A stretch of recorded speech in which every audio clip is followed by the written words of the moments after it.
Bonjour, bonsoir, buenos dias, buenas noches. Welcome back, everybody. So today we're gonna be doing our power recap, and y'all, my allergies just started bugging out.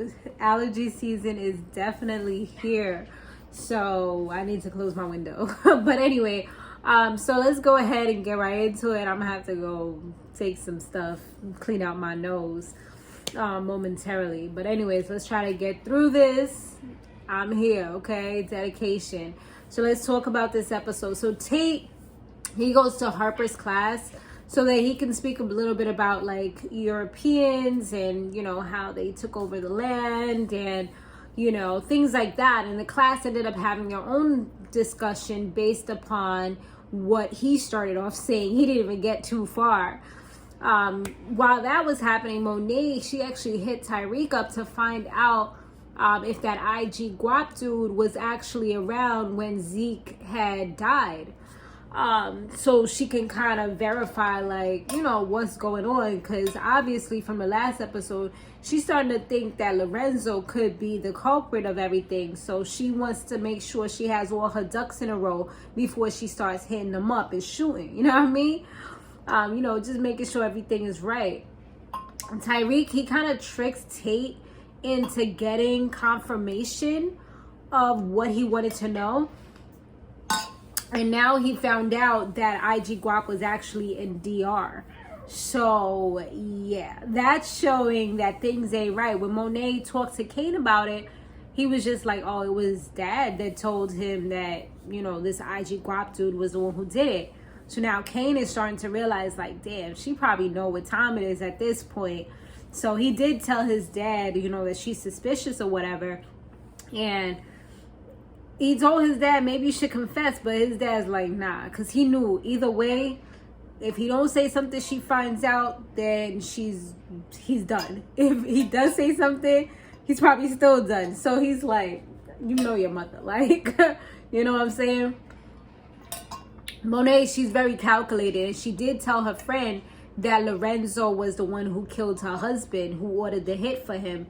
And that unfortunately didn't work because she was just like, you know what, she don't want her sons involved, she don't want no retaliation or nothing like that. And she's good on like revenge right now. Like, she just wants to live her life because it's been so long that she didn't even know who did it. She's been living her life. She's been, you know, Monet told her that she didn't know anything. So she's like, at this point, it is what it is. Like, I'm going to just let it ride. And Monet's like, well, I don't got it in me to do that. If I know who killed Zeke, then it's one and pop it, you know. Just trying to play the game or whatever and not really let her know too much of what it is and why she was feeding her these nuggets of manipulation. Because that's pretty much what this was all about. Is like trying to get somebody to feel the way you feel because you do have an ulterior motive that is behind everything. So that shady dude from Weston Holden, Lucas, I believe his name is, he was the dude that hired Tyriq. They want to meet up with the Italians now to get some more deals in. But, and you know, the black billionaire dude, RSJ, he played real lovely. Like, he made sure that, because it's supposed to be a trip to go to Italy to meet up with the Italians, he made sure that Tyriq was going. He also made sure that this dude wasn't going, even though this dude was so ready to go. But he already knew, like, if he goes, it's going to be messy. It's going to be weird, you know? So he was just like, nah. You know, he was just like, the guy was like, oh, they're expecting me though. He's like, well, you know, I've learned that sometimes, you know, you have to do what people don't expect. You know, he's like, wow, I'm learning things already. I'm so glad to have you on board. He's just saying anything at this moment. And the only reason why he's showing this dude any type of real respect is because he pretty much needs him. That's the only reason why he's actually acting like he has some freaking like respect for him, which is sad, you know, that it's only when you have like a certain type of status sometimes that people will actually look at you a certain way. So that was the reason why that was happening. But the great thing about it is Tyriq played the game too, and he was able to get a +1, which was pretty much to have Effie go with him. So that worked out pretty good. And of course, Brayden was going in, and RSJ was just like, you know what, I'm gonna hold down the fort as far as like everybody. The junior squad, I'll hold them down. So that was pretty cool that he's able to do that. And he played, you know, the black card as well. Like, you know, why would you not want him to go? Is it just a ploy that you're having the black guy in every single meeting that we have, the black intern, you know? I like the way he played that game. And of course, Lucas didn't want to look like some racist bad guy or somebody who has an ulterior motive, so couldn't say anything once he put the black card out. Now, Noma and her henchmen, they actually pop up on Tyriq and Effie while they were at dinner in Italy. Like, how freaking crazy is that? She's literally tracking his every move. She knew that he took a jet with RSJ. So now her plan is for him to help her take down her competitor, which also just so happens to be her ex-boyfriend. She wants them to retrieve a listening device that Mecca had planted before he passed away. So they all end up going to this dude. His name is Lombardi. They end up going to his party with Lombardi. And Brayden ends up getting captured, which was crazy. He ends up getting captured, and when they tried to do this whole plan thing, I mean, they did get the device, but he got beat up pretty badly. Like, dude was punched several times. So they had to end up, like, doing some type of, you know, calling up Noma, doing some type of trade, you know, setting up a deal so that they could get Brady back for the next day when they was flying out. Kiki even came looking for him, which is, you know, kind of like his new boo in a way. But she knows that something's going on too. So I don't know how she's going to play into this.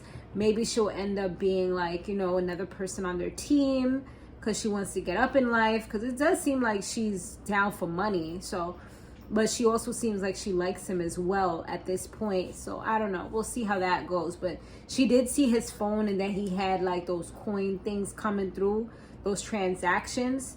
So we'll see how that plays out. But so Noma and them, they did come through to help or whatever. They did some sniper joints with the snipers dumbfire, shot Lombardi and his boys, and that was perfect timing because he had a gun pointed right at Tyriq, ready to take him out, like talking crazy Italian to him, like just ready, you know. And that was another reason why RSJ had offered or said that he wanted Tyriq to come, was so that he can be the translator, since he's the only one who speaks Italian, you know. So it was great moves. It was like watching somebody play chess. Even though I don't know how to play yet, I'm thinking about learning, but I don't know if I really want to take time out too. I mean, I can if I want to, but I don't know. We'll see. Anyways, so yeah. So crazy plot twist with that, when she took out Lombardi and these other people, he's actually, or he could possibly be Noma's baby's daddy, you know, her kid's father, because they showed a picture, Effie saw a picture, a portrait, which she took a picture of and showed Tyriq, which showed that he actually, which was like a family portrait with a little girl in it. And she was like, this is how we can get out of this. Because right now, they're going to be her little bitches forever. Like, that's what it's looking like. Because she's like, your trial period is over. We're going to be very happy together. You guys work for me now. Like, the fuck? Like, did we say we want to work for you? And now they got to be pushing guns and all this extra stuff that they don't even have any, like, thrill in. They don't care about. They don't want to work with at all. So yeah, so she was pretty much like, yo, if we get her daughter, like, we'll be good. And he's like, we gotta be very, very careful, because if that's the case, that means she just took out her baby father. Like, that's ruthless. That's a savage right there. Like, you gotta think about it. If she's willing to take down the father of her kid, she'll take down anybody. Like, you've seen her take down people, like, just boom, boom, boom. It's like it's nothing. Like, she don't have any attachment to people or things or whatever. Well, people.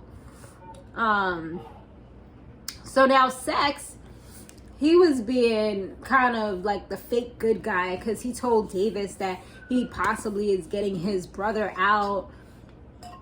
because he found some little loophole with everything. So Davis got super excited. He's like, let's go tell him right now. But he was like, whoa, I'm gonna take care of everything back here. You can go. I don't need to go. And if I don't do the paperwork, he can't get out anyway. So just let me do my thing. I'm gonna be here holding it down. You go out there and you let him know in person. Meanwhile, he goes ahead, look through the man papers, and finds out that he has Kevin's report from Zeke's murder. So of course that's looking a little weird, and he tells Jenny this information, and she was kind of a little like, not right now, because he's like, oh, we need to meet. I guess he wanted a little reward for doing such a good job, you know. But she was like, not right now, I can't. So that, you know, sparked his jealousy and his rage to feeling like he want to follow the woman. He freaking follows her all the way to the safe house where Lauren's staying at, asking her questions and telling her that if she doesn't say anything, that, or say why she's there, that he's going to be out, like he's out of this whole situation because she's keeping things from him. Who's there? Why are the people guarding the door, not letting him in? Why can't he know what's going on? And she's just like, okay, like, if you want to go.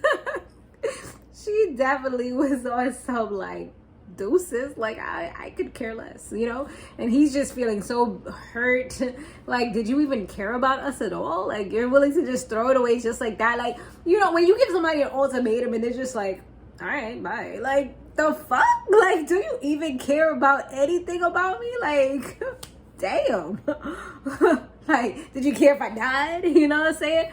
So that's how he was feeling at that moment. But lo and behold, Lauren, she was listening to what he was saying. She ends up coming out, revealing herself. He's like, what the fuck? She's alive? You know, like he was like, nah, like, you betrayed me. You manipulated me. You manipulated her. He was like, nah, like, I'm done with this. He was like, I can't believe it. And he was like, and then Lauren, she's like, wait, is that true? You manipulated me? She was like, what? No, I want to know the truth. She was like, go inside. She's like, no, I want to know the truth. And then Sax is like, yeah, she manipulated you. Tyriq didn't try to kill you. Tyriq loves you. I saw the way he looked at you when he thought you were dead. Like, you know, so that let her know right there, because she was trying to say, like, Tyriq and all of them set everything up and they tried to kill her. He put out the hit for her. And, you know, just making up whatever fantasy story so that this girl would snitch him out and snitch and say everything and anything that she learned. That's why she was showing those pictures, manipulating, you know, the whole situation, manipulating her. So once Lauren found that out, like, I knew some shit was gonna go down, because yeah, what she did was in the middle of the night, she snuck out, text Tyriq. I guess she knew his number, remember his number by heart. He ain't throw away the good phone. He just changes the burner phones. So she hit him up real quick, told him where to meet her. He did. He didn't even know who it was. He just went out. I guess he was like, could be Noma, could be anybody. Let me go ahead and go where I gotta go. No, I ain't trying to die. So he goes, meets her. She has a little box cutter, like, girl, what are you doing? You ain't about this life. Like, girl, bye. She comes and she's asking him, like, you know, why did you do it and stuff like that. He's like, I would never do that. So now he knows what Braden and Effie did. So now he's all the way fucked up, because he's just like they lied to him, they betrayed him, they manipulated him, they kind of gaslit him. You know, it's like all the negative psychological traits were placed upon him. You know what I mean? It was like the whole dark triad plus more, you know what I mean, was placed upon him. It's so crazy. All the dark psychology that was used against him, and it was crazy. So now he don't even know, like I said, who to trust. He's just kind of like, damn. So when he got back to the crib, Effie kind of seen him coming back in, and she's looking at him like, where were you? You know, he's like, I just had to go for a walk with everything that's going on. And she's like, there's something I wanted to tell you, but I didn't want to say it before. You know, and she tells him that she loves him too. That could have been the moment. Maybe he would have gave her some grace, but right now, I don't know, his mind is all over the place, because just knowing that she tried to kill somebody and literally looked him in the face and lied to him and didn't say anything, I know he has to have a world of emotions. Like, I would have a world of emotions. I'd probably try to, like, you know, if I was in that life, you know, do what I gotta do, because it's like, I can't trust you, but hold it down for right now just because you kind of need this person. But now he's seeing, like, the people that he has their back, and, you know, the people that he'll pretty much do anything for, and he called his family, just like turned against him and did their own thing, went rogue, you know, on the family. It's crazy. It be the people closest to you that could hurt you the most. Remember, I said that, you know, I mean, it's a quote, but remember that. But anyway, so Monet, she was getting more and more upset about the whole Zeke situation, and Lorenzo, he finally comes clean, and he tells her, you know, that he made a mistake. And he tells her exactly what he did. You know, she got pissed off. They went back and forth. But he did tell her, like, you know, you are partly to blame for the situation, too, because you brought him here. You the one who fucked Dante, you know, like, all those things is things that you did. Monet just told him that she hated him. She didn't want to see him ever again. And pretty much that he has to leave. You know, she'll tell them that they got separated, the kids or whatever. She's like, that's the only reason why I'm allowing you to live, is because of the kids. Like, so yeah, that's it. So that was pretty much the end of that.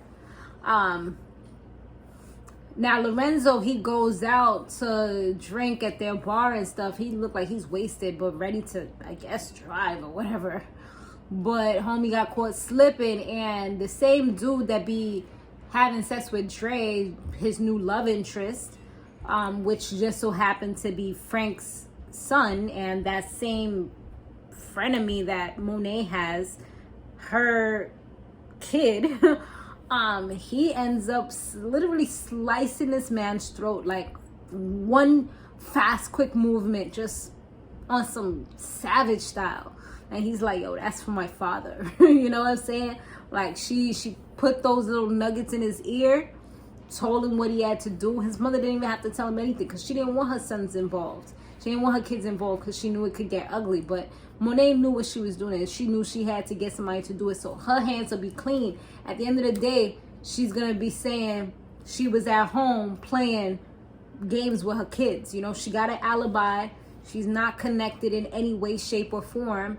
And she's good to go. So she knew how she was doing. So she's just as ruthless as Noma, killing her baby father, you know, in the same type of situation. Like, the only difference is Noma did it herself. She got somebody to take care of it. But either way, they both savages, and, you know, they'll take out whoever they need to take out at the end of the day. So it should be interesting to see how this progresses with the whole two alpha females now, Noma and Monet. Like, how is that gonna go? That should be interesting. All right, guys, but thanks so much for watching. If you haven't subscribed yet, please be sure to do so. I appreciate y'all all watching my channel. We're almost up to 10K finally, because I've been consistent. I've been doing the damn thing, and I've been, you know, giving y'all content, good days, bad days, you know, with not many breaks. This was actually like a little break week for me from like my other channel, which is Decent More Reacts. But other than that, I mean, it's always something coming out. So thanks so much. I'll see you guys in the next one. Later.